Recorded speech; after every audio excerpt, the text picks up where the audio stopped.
भारत में हर साल 1.5 करोड़ से ज्यादा गर्भपात, हर दिन 10 महिलाओं की असुरक्षित गर्भपात के कारण मौत। यह आंकड़ा किसी भी देश, समाज और सरकार के लिए चिंता की बात हो सकती है। ऐसे में मां की जिंदगी बचाने के लिए कानून में बदलाव की मांग थी, जो पूरी भी हुई। नमस्कार, मैं दीक्षा कोहली संसद टीवी के खास कार्यक्रम संसद संवाद में आज बात medical termination of pregnancy amendment bill 2020 यानी कि एमटीपी बिल पर बजट सत्र के दौरान संसद में हुई चर्चा की। When we talk about giving dignity and justice to women, yes, the bill is a welcome step, but it is not one solution. It does not give a proper, complete solution. महिलाओं के स्वास्थ्य के लिए, महिलाओं की समृद्धि के लिए, महिलाओं की सुरक्षा के लिए यह बिल मानव नितांत आवश्यक है। बहस हुई तो इस मुद्दे पर पक्ष और विपक्ष की तमाम दलीलें सामने आई। मां बनने के इस फैसले में महिला की सहमति और उसकी इच्छा को कानून या ऐसी किसी भी बाध्यता से बांधना कितना जायज है। गर्भ और गर्भपात पर क्यों ना हो मां का अधिकार, लेकिन मां की जिंदगी बचाने, असामान्य भ्रूण या अनचाहे गर्भ से छुटकारा पाने के लिए सुरक्षित गर्भपात की फिर क्या हो सीमा और शर्तें। विपक्षी दलों के सांसद विधेयक के समर्थन में तो थे, लेकिन उनके कई सवाल भी थे।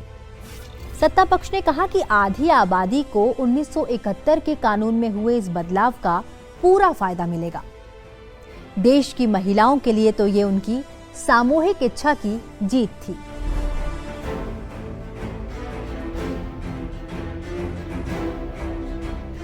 संसद के दोनों सदनों से पारित medical termination of pregnancy amendment bill अब कानून बन चुका है।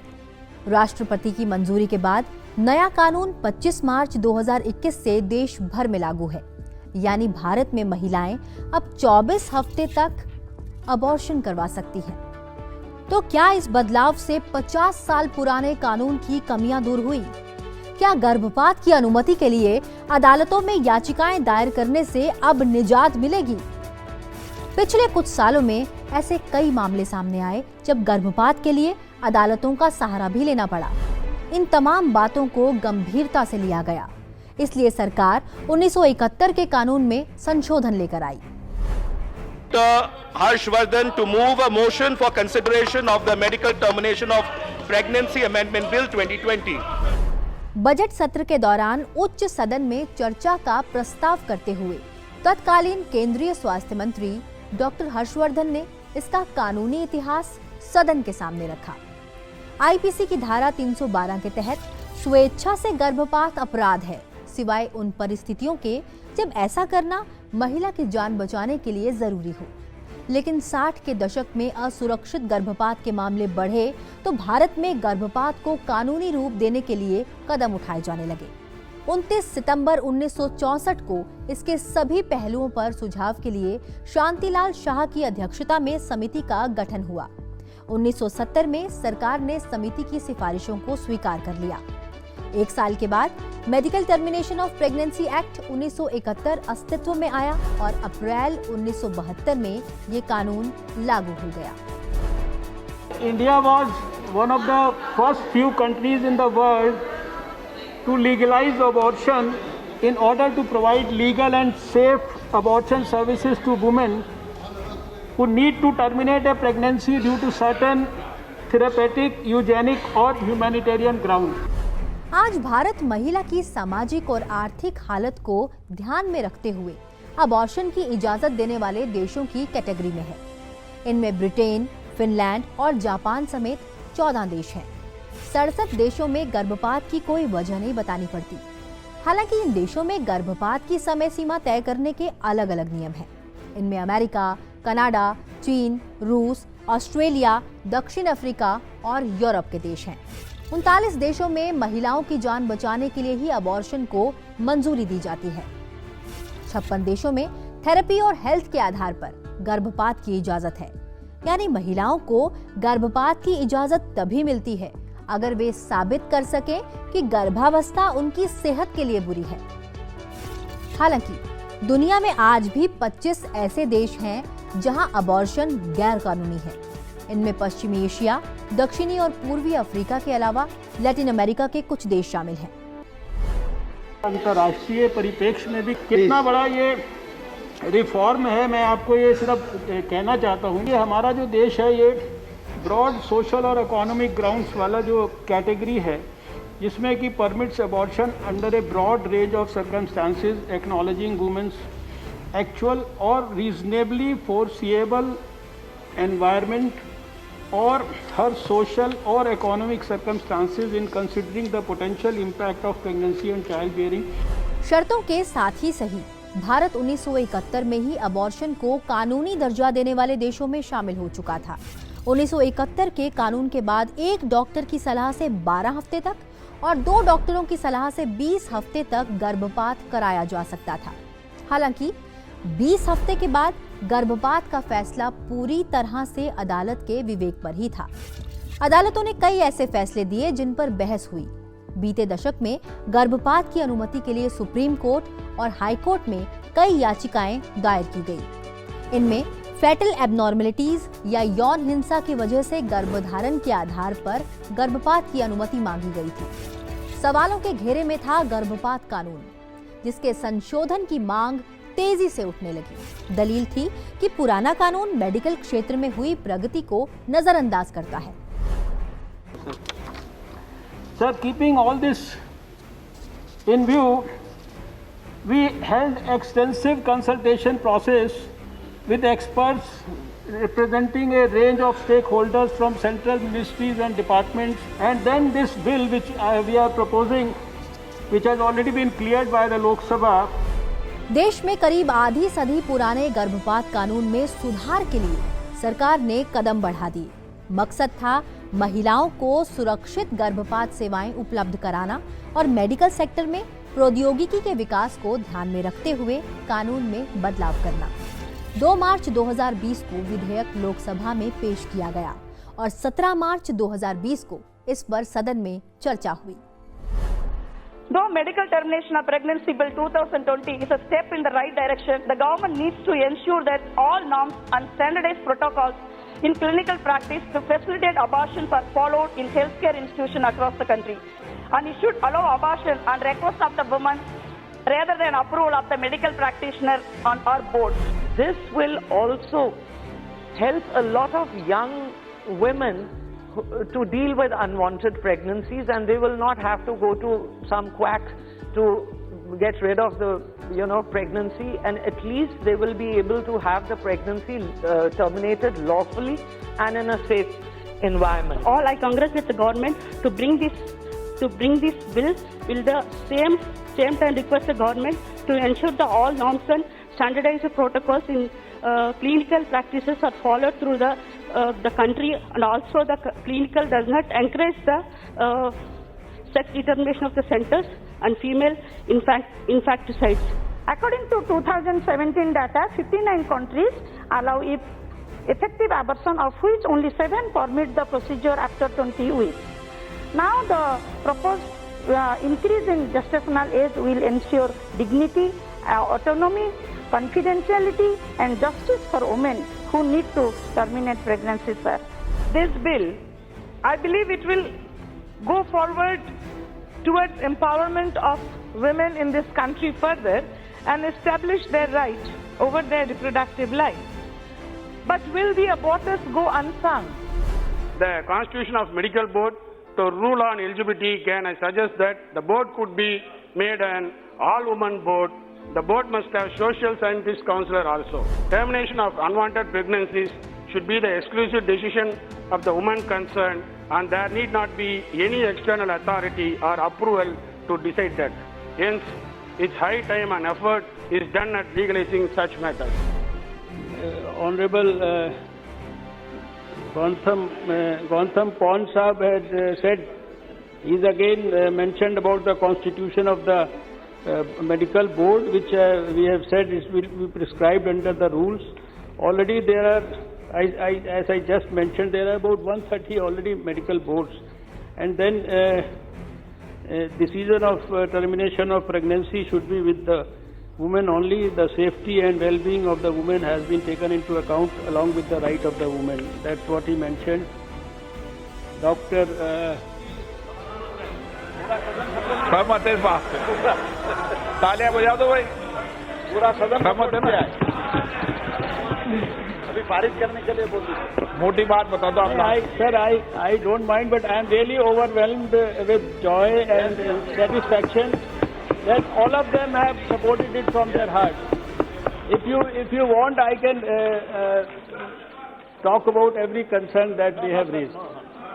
And if नहीं, अगर सदन सुनना चाहते हैं तो मंत्री जी तैयार हैं। If they are okay and happy passing it like that, I am also very happy. चर्चा के बाद लोकसभा ने संशोधन विधेयक को आम सहमति से पारित कर दिया। मंत्री जी अब प्रस्ताव करें कि विधेयक को पारित किया जाए। Sir, I move that the bill be passed. प्रश्न है कि विधेयक को पारित किया जाए। जो सदस्य इसके पक्ष में हाँ गए, जो सदस्य विरोध में ना गए।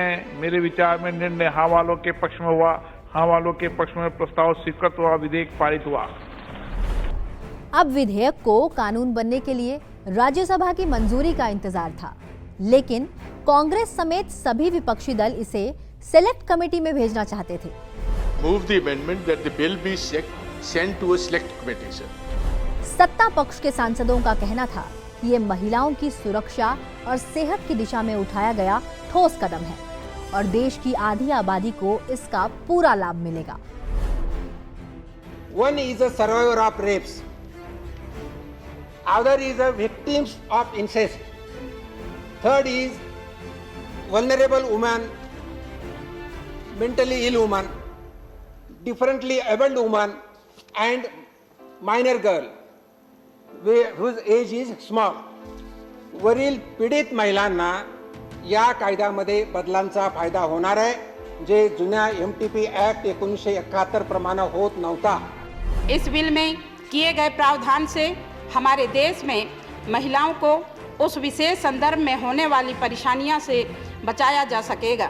इसके लिए कई वर्षों से कई महिला संगठनों ने, कई स्वास्थ्य संगठनों ने लगातार आवाज उठाते रहे हैं।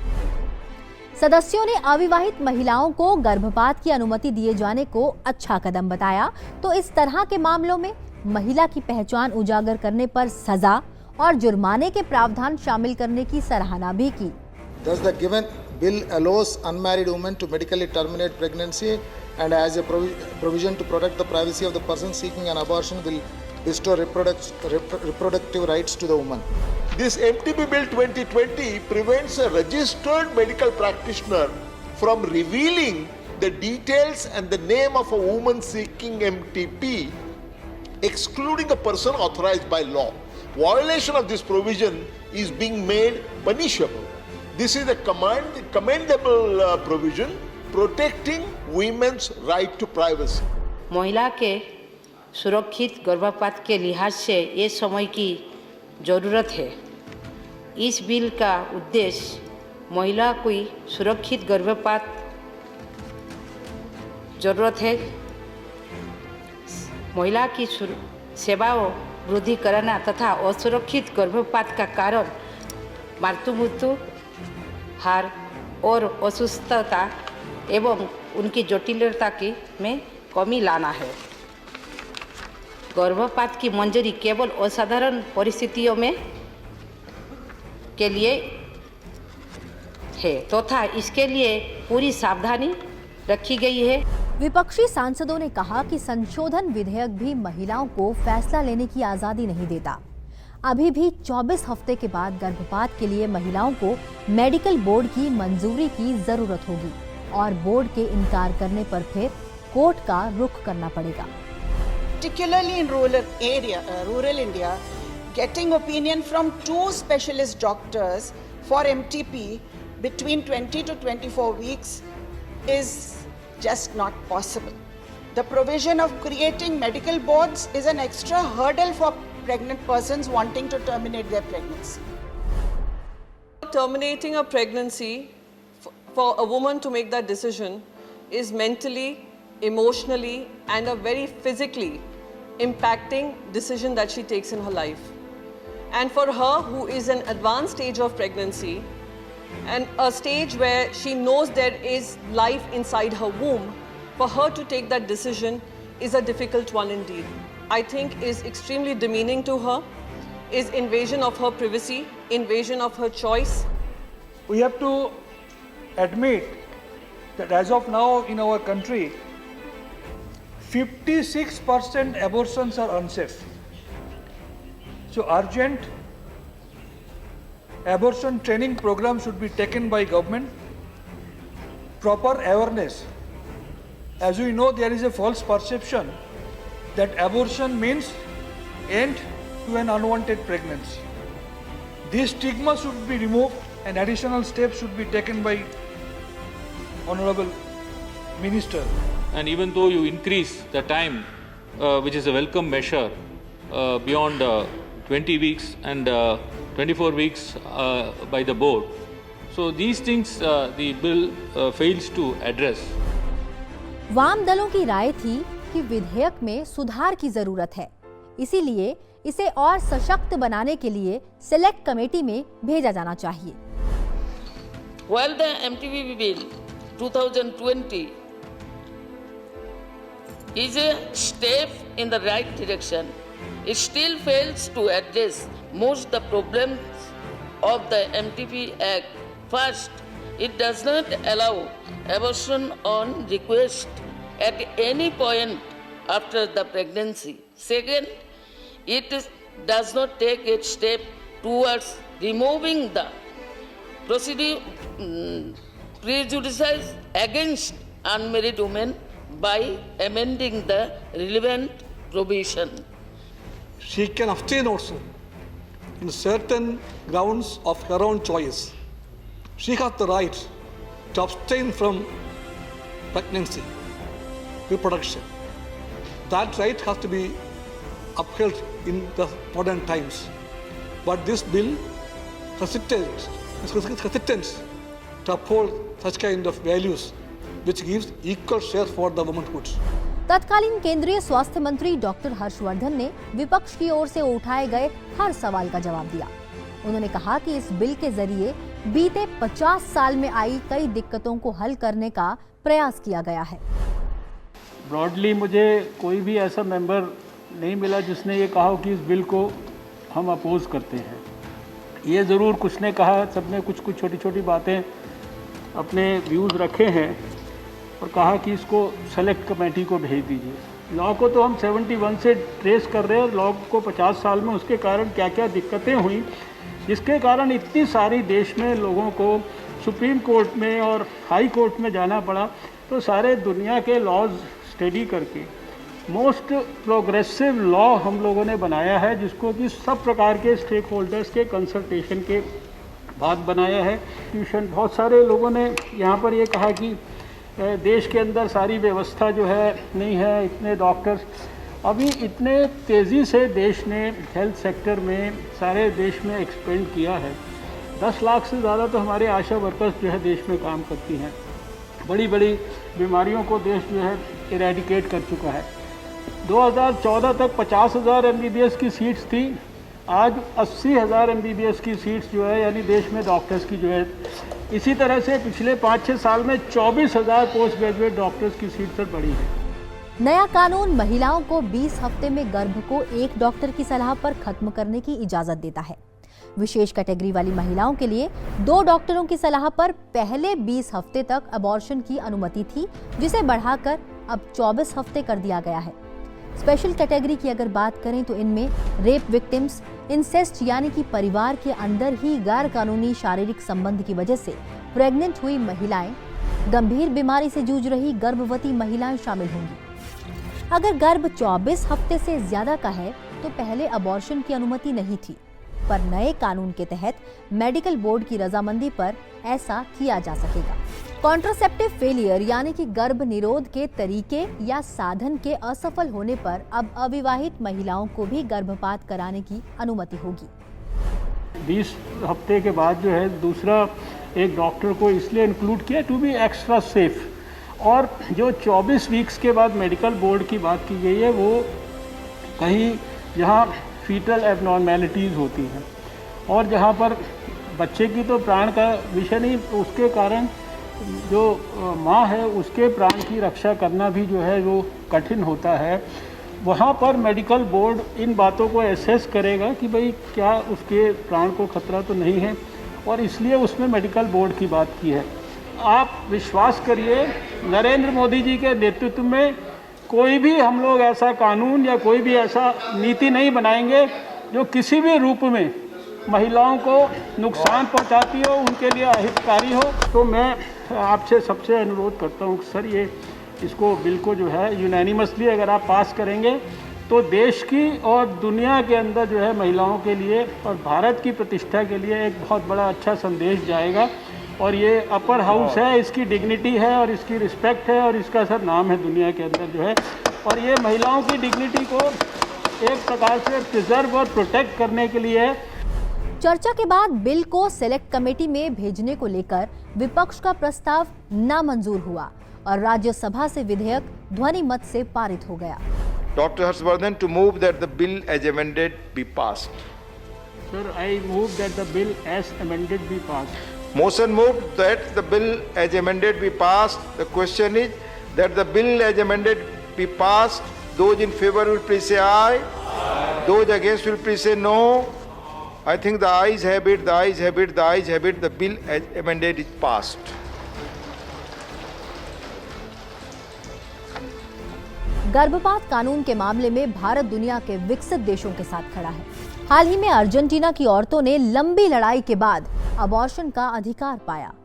2018 में आयरलैंड में गर्भपात कानून में बदलाव के लिए जनमत संग्रह कराना पड़ा।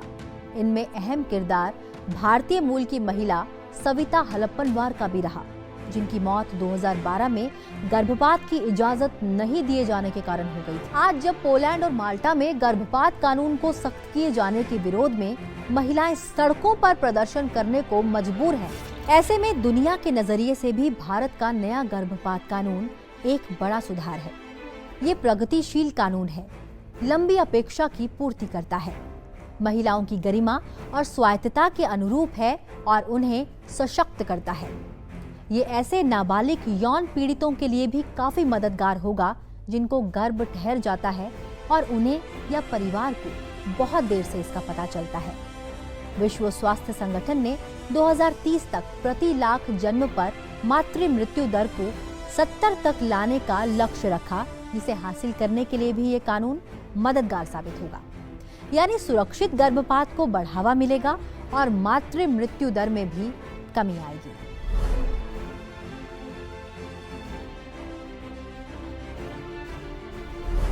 हमारा ये कार्यक्रम आपको कैसा लगा? अपने सुझाव आप हमें संसद टीवी के सोशल मीडिया प्लेटफॉर्म पर भेज सकते हैं। संसद संवाद के अगले एपिसोड में आपको दिखाएंगे संसद के अंदर हुई ऐसी ही एक और दिलचस्प चर्चा। तब तक के लिए मुझे दीजिए इजाजत और देखते रहिए संसद टीवी। नमस्कार।